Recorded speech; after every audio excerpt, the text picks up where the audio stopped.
The emotional intelligence that women bring to teams, there are studies that show that when you do like a 360 review, that a lot of times women are the ones that are recognized for being flexible, being calm under fire, being able to problem solve quickly. And that's what is needed most often when they look at hiring. It's part innate, the nurturer side of us, the feminine energy. It's put to the test as moms. And I don't think we claim it a lot of times. It should be on our resume, our high EQ skills. Welcome to the podcast where motherhood meets reinvention. I'm your host, Sharon Macey, and this is Mom to More. I'll be speaking with remarkable moms who have embraced the art of transformation, crafting their more by leveraging the skills they hone as stay-at-home moms. They'll share their experiences, struggles, and successes as they return to a former career, pursued a passion or hobby, or charted an entirely new path, giving you the clarity, motivation, and inspiration to help you answer the question, what do you want to do when your kids grow up? Hey, listener, I have big news. Mom to More Podcast is a finalist in the Signal Awards. It's a huge honor, and now we're up for the Listener's Choice Award. It only takes a minute to vote, and every vote helps. Just head on over to momtomore.com before October 9th. Thank you so much for your support, and now, on to the episode. Hey, y'all. Welcome back. It's Sharon, and I'm so glad you're with me today. So what I love about doing this podcast is I get to meet and learn from some truly incredible moms because each has a unique perspective on being a mom. And we chat about how who she is leads to a truly unique next chapter in her life. And my next guest will not disappoint because we will be diving into so many things that we're all dealing with now, like the frustration that many of us share and what she did about that. Leah Steinkirch has never run short of passion. Always drawn to the study of human connection, she got her master's degree in human services and counseling from DePaul University and has utilized this foundation in a variety of professional settings. She has been on a winding career path ranging from nonprofit to Fortune 500 companies, and that really sounds like a mom to me. After the birth of her first child, Leah decided to pause her professional career and focus her time and energy on being at home with her daughter. But her creative energy was not letting go. Leah quickly found herself taking on projects to fulfill her need to stay engaged with her professional goals, including writing and illustrating a children's book, love that, graphic design, coding, and many Etsy side hustles. Fueled by the frustration of the many barriers to re-entry into the workforce for women, as well as the lack of options that allow for motherhood as well. Okay, that's a whole other discussion that we were going to have in the future. Leah joined Ashley Connell in building Prowess Project. Leah now applies both her creative and professional skills, along with her counseling, education as the COO of Prowess Project, leading the charge on certification and online business manager training. Outside of supporting women who want to return to work, Leah loves to keep both her body and mind active by running, hiking, or diving into a creative project with her children. Her home is overrun with animals, art projects, yoga mats, and coffee mugs. And yeah, this energetic mama was also a stay-at-home mom. Welcome, Leah. I'm so thrilled you're with me today. So happy to be here, Sharon. Thank you. So I like to start with what I call my essential mom question, and that is, how many kids do you have and where are you raising them? I have two amazing kids. They are 18 and 16 and raising them in Austin, Texas. Yeah. Love it down there. So you are you're trending toward empty nester here. Yes. I'm preparing for that. Yeah, it's an interesting transition. So talk to me about why was leaning into family life important for you and what did that look like? To be honest, when I had my daughter and I thought maybe I would balance work, I think I'm one of those people where I don't put a ton of planning, even though now professionally, I do a lot of that, the planning side of things. But I thought, well, we'll just figure this out. But it was a kind of a hard stop for me that after I had my daughter, she was about 11 months old, and just couldn't keep going with the balance between the two. And I thought, if I'm going to pour energy into a human, I want to pour all my energy into it. And so I thought that would be the natural thing to just stop and stay home. And then I found out the brain just wouldn't stop creatively. And I think you have that creative gene, and I feel like I have that too, given my background. I get that, right? I get that itch of, okay, I've got to do something, in addition to everything you're already doing because you're raising a child, which is, a massive job in and of itself. All right. So let's start with your own journey. What did your career look like before motherhood? And then how did it evolve afterwards? So I always say that I have this like patchwork quilt background Mhm. because I started in human services and counseling. I got out of school and thought that's what I would be doing, very much in the counseling world. And I worked in a bunch of different disciplines. But then life happened, and I ended up in taking all that I'd learned in my counseling world and applying it to a sales job. I was in pharmaceutical sales, so healthcare. I was still working that side of people, and I was still helping because making an impact is really important to me. And I just kind of always fell into they needed someone for training. They needed someone to roll out a new thing. And I was always volunteering for the next thing. And so my career very much looked like it was always evolving and changing into something else. And I just realized I wasn't really great at staying in one spot. And I liked Mm, being the helper on the teams. So, like I said, I started in the counseling world, went into sales, went into pharmaceuticals, then ended up in training for them, ended up in kind of the data analytics side of it. And that's got to that point and then decided, okay, now I'm going to stay home. gotcha. So you have a really robust skill set going into your leaning into family life. Mhm. Right. And Yes. Leah, I love what you just said about having that patchwork quilt non-linear career path. I know that that is so true for so many moms. I mean, I knew that it was for me. It seems to be pretty classic in sort of like the younger moms, the 9 to 3 hustle, right? Working while the kids are in school, and come 3 o'clock, it's like, see ya, gotta go, family time. Mhm. So let's talk about, I'm going to call it like the layered richness that comes from so many life experiences that we just talked about that fall together when you're starting to find what your true path is going to be. So, how do these layers affect, and then add in like detours and challenges? How did all that prepare you for where you are now? When I look back on it, again, I don't think I planned any of it. But as Mhm. someone who liked to be the helper and always looking for how anyone can make an impact. So I loved hearing people's stories, hearing other moms' stories. So while I say I'm not this amazing networker who's out there making connections, the connections I was making was at a birthday party or a play group of hearing someone else's story of they had an idea, they had a creative project, and I always wanted to help. Or it Mhm. was my husband at the time, he was in marketing, he had a marketing firm, and what he needed to do, right? Like that next, whether it was a technology or just something. Again, I was pulling from this background of whether it was talking and working with people, so and that side of thing, or the technology piece of it, what I had run Mhm. into, softwares, that sort of stuff. I always say I have so, like, my brain is just two-sided. It's a creative and the logical side. I always enjoy looking at things from both sides. Right. So if it was a creative idea, there's still the practical side of how you're going to get it out there. What's that website going to look like? And I love that problem solving. So again, I was always sitting there listening to someone's story and saying, well, if you need help with that, or I can give you the 3 things that I've come across that are helpful.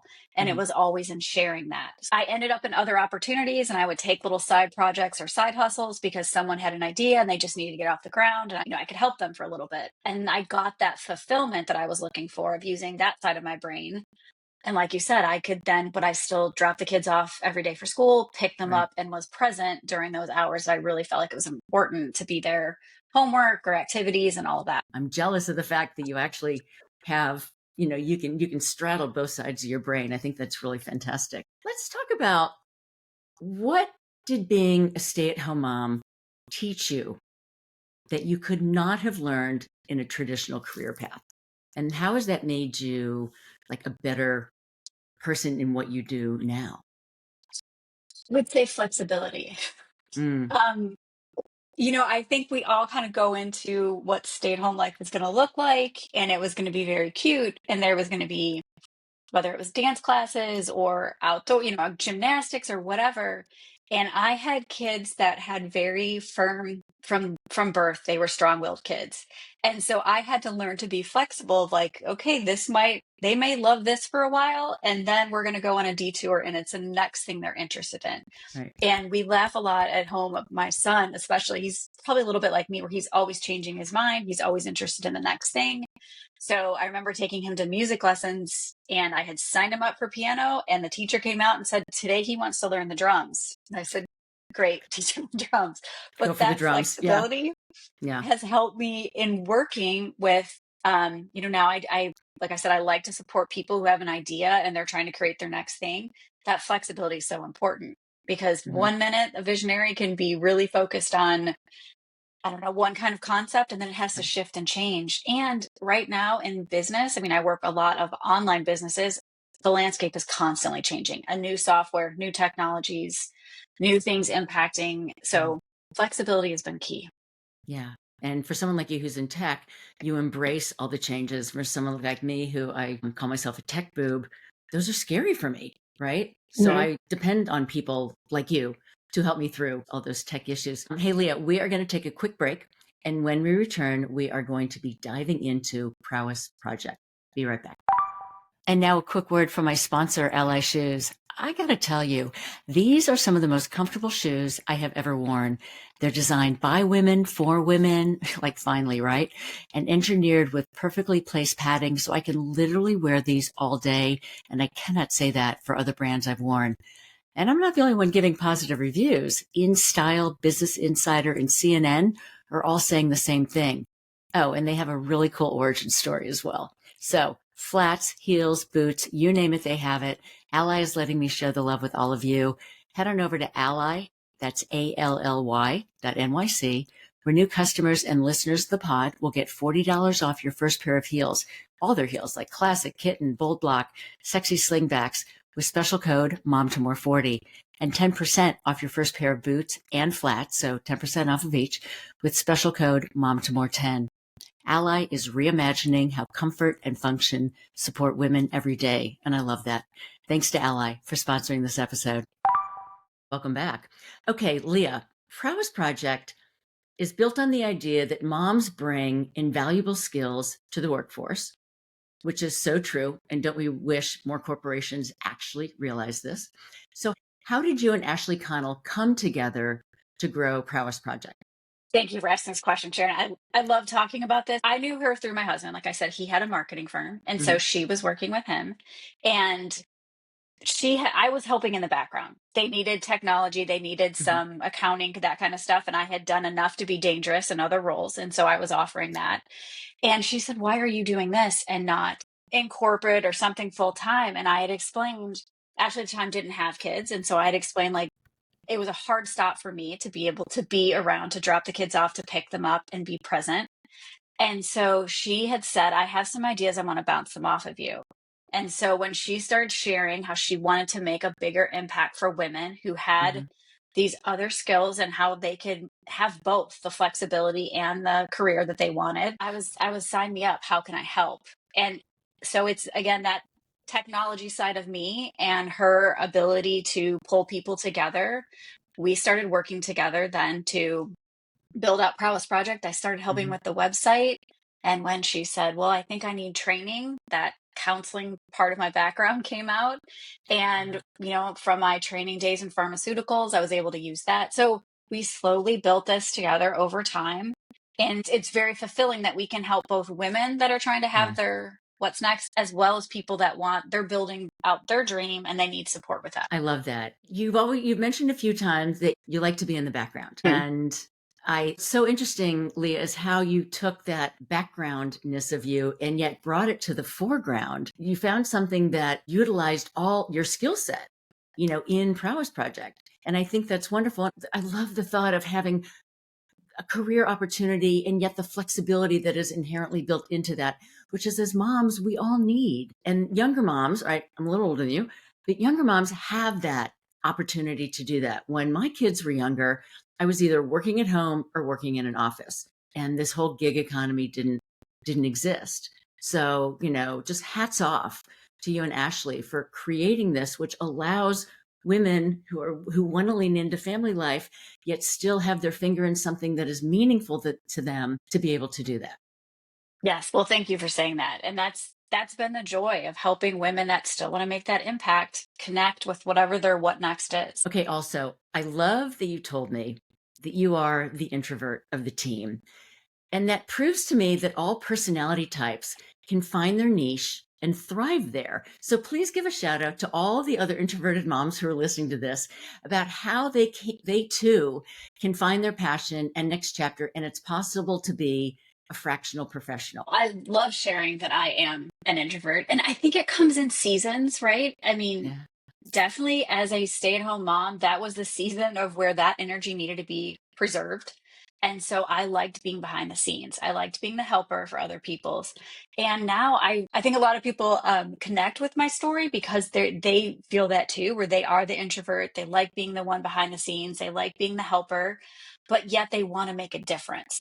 Again, that's always seemed to be the moms I sat next to. That's a great place to meet future collaborators and people that you Yes. could eventually, go into business with. I think that's such a valuable network, that mom network, because everybody did something else before they became a mom, and so, so valuable. I'm sure you find this at all of your guests on your show is that moms are amazingly creative. And come into something where they start to feel really passionate about it, Mhm. whether it's part of their past career or something that they had done in their life. And now they want to bring this forward. And sometimes they see it in how they're helping their kids evolve and move through the world. And they realize, oh, if I could help more people. Yeah. And that's what I love helping amplify. Yeah. Oh, I love that. And so the part of you that just loves helping others, you have found a release for that. You found a way to make that happen in a professional setting. So Yes. I Yes. think that's fabulous. When we first chatted, you mentioned that something felt like a wall. And I think it was something about your creative side and for your mom's side to live side by side. Talk about that. When I first was trying to balance everything out, I didn't know how to blend the two. I thought Mm, that I either needed to be 100% dedicated to being a stay-at-home mom or I needed to go back to work. And slowly over time, and it was other inspirational moms that I had met, I started to realize that you can do both. There's a lot of time blocking that happens, but I could have both. And instead of feeling it being like a wall that was stopping me from using any part of my past professional career or just the creative side of me, you can meander through it. You can say, for right mhm. now, this is how much time I'm dedicating, and it can change and shift. Again, why that flexibility is so important. And with Prowess Project, why we saw that that was such a need for women.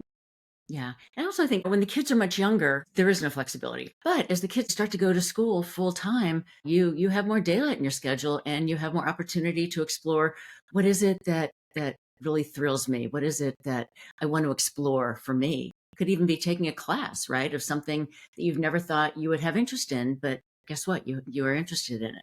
Okay, so this is going to be our PSA portion of the episode. What are some of the most in demand, I'll call soft skills, that you see moms bringing to the table that companies often overlook? And these should be on our resume, right? I would say problem solving. Mm, Right now, uh, I'm always in awe of other moms and the ability to figure it all out, find the right solution that works for their family or their kids, and stay very calm. And that problem solving and that ability to read the whole room, that's what's needed in professional settings, right? As mhm. things are changing very fast, as things are, whether it's new technologies or things are shifting, the ability of a mom, we don't get rattled by it too much after a while, True. right? We've seen all the landscape shifting at home. Yeah. And so we're able to problem solve quickly and keep calm and make those suggestions and then implement quickly, right? Yeah. Moms can, once we see the solution that's needed, I mean, we can go to work very quickly and get things accomplished. Do you find that women have a better ability to pivot than men do? Not to be sexist here, but I hear this from so many women that, they think they're doing X with the kids and then something happened, all of a sudden they're doing the Y. And the partner's like, well, wait, I thought we were going to be doing whatever. And you realize, nope, it's changed. We're doing something else. And that other person may have problems kind of going, like accepting it. But the woman's like, boom, we're off. We're doing something else. Yes. And there's a lot of studies around this, not to get too far into our PSA announcement, but the emotional intelligence that women bring to teams. There are studies that show that when you do like a 360 review, that a lot of times women are the ones that are recognized for being flexible, being calm, under fire, being able to problem solve quickly. And that's what is needed most often when they look at hiring. So Yeah, yes, and I think it's part innate, the nurturer side of us, that feminine energy. I do think we have a yeah, little more of it, but then, I mean, it's put to the test as moms, and I don't think we claim it a lot of times. Like you're saying, it right. should be on our resume, our high EQ skills. Absolutely. But Yes, yes, I do think that when push comes to shove, that is what is needed. And women are often recognized for it, but not, there's no award handed out at the annual meeting. right. But I think that's something that women have to take upon themselves to say, these are the skills I bring to the table. And I mean, I have the years that I was a stay-at-home mom on my resume. And I talk about all the things I did, all the money I raised, the skills, in addition to building children who are participating members of society and understand the value of giving back. Like that was really important to us. And so I absolutely believe, for women listening to this, that those years, I don't care if it's like 3 years, 5 years, or 18 years, those years and all the things you did belong on your resume, and keep track of it, right? Keep a little Absolutely. note app on your phone and write down, okay, I project managed helping to build the new playground for the elementary school. And I co-chaired an event that raised $100,000. I mean, those are valuable, viable, marketable skills. Absolutely. And Ashley's really good about reminding people, like, we never want to use the word just. Like, I just Yes, ran I the know. PTA, I right? know. We Yeah. need to claim that. And yes, it absolutely should be on your resume, and the storytelling that goes with it. Tell all those stories about, Yeah, how many people in the room did you have to bring together to make a decision? Those negotiating skills are extremely powerful. exactly. I love what you just said, and I 110% support you for that. That's fantastic. All right, let's talk about timing. Okay. So let's say a mom has a dream, but the timing doesn't feel right now. What would you say to her? It's about that right next step.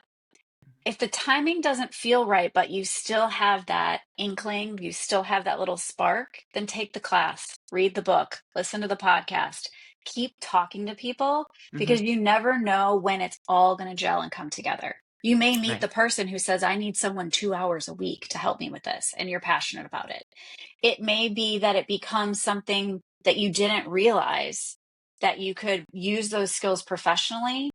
So, for example, it could be, I was talking to someone who she felt like, well, I've got to go all the way back to work if I want to, I said, why don't you just pull together an online course? She had all these amazing skills. And I said, you could coach people in a very flexible way and then do it around your schedule. But she'd never thought of it. She didn't see it from that angle. So it's keep going, keep Yeah. having the conversations, and just take the next right step Hmm. to where it's going to lead. And it's all going to come together. It will, Mhm. just like it did for you with all of your skills, how they all converged doing what you're doing now. Let's talk about moms being okay with saying no. Go for it. Oh, I no is a full sentence, isn't that the phrase? Yeah. And for me, this is one that I had to learn the hard way. That as I was getting started with being okay with doing some work as a stay-at-home mom, right? Little roles, and something would pop up, I felt like I had to say yes, because sometimes I thought someone was being generous to ask me to help, offer me a job or whatever, a side hustle. And I had to realize that the boundaries are so important. And I always go back to our first priority is those little humans that we're raising. And that's where our energy should be. So learning the ability to say no or not right now is so important. And we can't feel guilty for it. So sometimes it Right. is just having that other person in your life that you can bounce it off of and say, remind me that it's okay to say no. And it even comes to all the volunteering. I mean, how many times I would say to someone, do not let me volunteer for one more thing at the kids' school, because we know we can and we feel like we should help, but it is okay to put ourselves first, and Yeah. absolutely our little ones and our family. Yeah. All right, folks, you heard it here. It is okay to say no. Honor ourselves. And if you feel that you're volunteering too much, just say time out. Thank you for the invite, but it just doesn't work for me right now. And that's okay. That's okay to say Yes. that. Question Yes. for you. If I had told you 10 years ago that you would be doing what you're doing now with Prowess Project in 2025, what would you have said? Not even it was not even on the horizon. I never Mm, thought that it would all come together. Something that I felt interested in and passionate about, and I had some skills. I didn't think that that kind of opportunity, all those pieces could be in one role and it's stay flexible. Because I still, even though prowess is, I guess, a full-time job, there I still can leave for the field trips. I still can go to all the doctor's appointments. I still have all that flexibility. And it really is just continually manifesting that idea of what you want. yeah, Didn't know it was possible, but I'm so glad that I had that coffee meeting with Ashley when she said she might need a website. I love that. So that's so strong in how you have taken everything that you're really good at and it has turned into something where you are giving back in some ways. Yes, it's a business, but you're also giving back to other women and saying it's possible, right? And there are ways to make it happen. I will say too that what I've loved about working with Prowess is working with another female who is a visionary. Females are really good at seeing the strengths in other people, right? So I really Yeah. do appreciate that part of my role and working with a lot of women. We work with men too, but there's also that way to, I feel like women often want to help other women up. And so her recognizing strengths and her letting me be an introvert, right? Not forcing me into something that I wouldn't want to do. And she says, you're great at this, keep going with that. And we'll find the right person to do the other stuff. Fantastic. I love your story, Leah. All right. What do you think is the one thing you used to think was career ending that actually turned out to be one of your secret superpowers? This would be admitting my limits. Hmm. Before, I would always push through, and I did like to raise my hand to volunteer for things, but I also thought I kind of had to move up and move on to the next thing. And now where I sit, I realize that if I'm more honest about this is what I'm really good at and not giving away all that energy, like public speaking with one, being one to be able to say, like, I really don't want to go to that event or that I'm probably not the right person Hmm. and staying where I am really strong, that moves our project so much further than me giving away that energy into something that I'm spending more time in my head than actually on the work that I need to Yeah. do. Such a great answer. Thank you for that. So I have a question as we start to wrap up. This has been so enlightening, Leah, today. So I want to thank you for your time today. I have a question that I ask all of the incredible moms I have the privilege of speaking with. And that is, since this is the Mom to More podcast, Leah Steinkirch, what is your more? My more is more impact. As I've loved doing this professionally in helping women, with their next step in their careers and helping companies find that right person that's going to amplify their business. Now I want to help more women, and that can look like my niece who's figuring out what college is, or even my kids who are figuring out what their life is going to look like, and just Yeah. helping more people make an impact and helping more people be just curious about what something else could look like. So it is just more impact. Fantastic. And that seems very you. So I admire that. And that is a fantastic more. So thank you for that. So please tell our listeners where people can find you and find Prowess Project online. And folks, everything is going to be in the show notes. And you can find me on LinkedIn, Leah Steinkirch. That's a great way to get a hold of me. Prowess Project, we have our website at prowessproject.com. You can also find us on Instagram as well as our LinkedIn pages. Fantastic. Leah, what an enlightening and necessary conversation today. So thank you for being honest about being an introvert and just sharing how everything that you have done at various times of your life have all finally come together to live in an area that is just so meaningful for you and you're helping other women. And I just think it's fantastic. So thank you for your time and energy today. It's been a great conversation. Absolutely. I've enjoyed it. Thanks for having me. I'd like to read another 5-star review, this one from Will M., who wrote, Sharon has guest after guest who are so inspiring, and her poise and the quality of her interviews are very impressive. Well, thank you for the kind words. And if you keep writing the 5-star reviews, I'll keep reading them. Before I sign off, a quick favor. Following the Mom to More pod means you'll never miss an episode, and it really helps the show to grow. And if you'd be willing to leave a 5-star rating and review and share an episode with another mom, I'd be super grateful and appreciate your support.